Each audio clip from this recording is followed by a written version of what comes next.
Chez les châteaux de la Chope-sur-Net, s'il est une chose certaine, c'est que pour rien au monde, un membre de cette illustre famille ne sacrifierait l'élégance et le bon goût à la facilité. Et ce n'est certes pas Constance, héritière de Gustave Château de la Chope-sur-Net, qui viendra nous dire le contraire.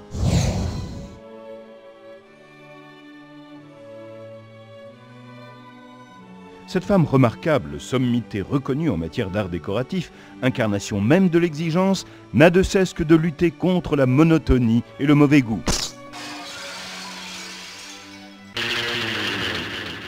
Et c'est alors qu'elle recevait récemment son cousin Fulbert Château de la Chope-sur-Net qu'une fort astucieuse idée lui vint.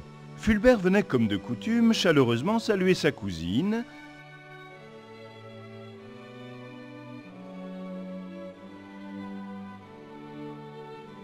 lorsqu'horrifiée, celle-ci vint à s'apercevoir que sa porte d'entrée était perfidement banale et scandaleusement fade.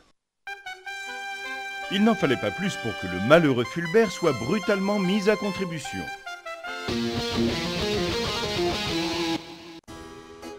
En moins de temps qu'il n'en faut pour dire Château Chope, l'infortuné cousin était habillé de pied en cap, rouleau à la main, contraint bien malgré lui à jouer les peintres pour désenlaidir le disgracieux objet. L'esprit vif de Constance n'avait pas manqué de repérer sur le site du même nom la gamme des produits Château Chope.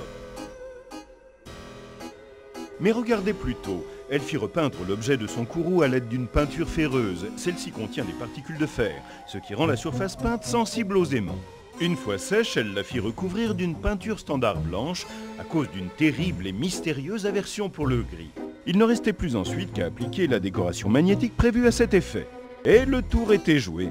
En véritable stratège de la déco, et grâce à cette trouvaille, Constance pouvait désormais appliquer à volonté autant de décorations magnétiques qu'elle le souhaitait, sans jamais abîmer le support. De nombreuses possibilités décoratives s'offraient désormais à Constance, qui déjà avait un autre projet en tête.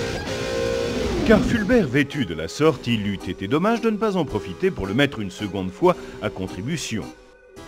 L'objet de la seconde requête de Constance concernait les commodités. À moult reprises déjà, chacun a pu constater combien, à l'instar des bibliothèques, les cabinets sont lieux de lecture et source de savoir.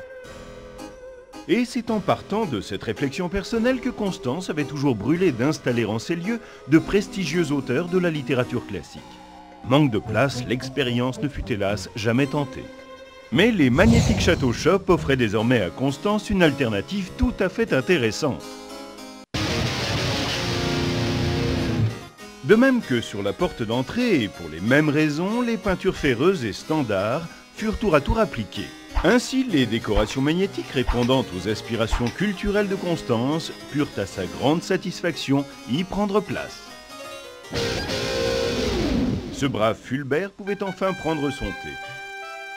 Ah oui, là du coup, c'est froid. Une gamme riche, simple à mettre en œuvre et pratique. Les magnétiques de Château Chope, la réponse désinvolte et impertinente qui vous simplifie la déco.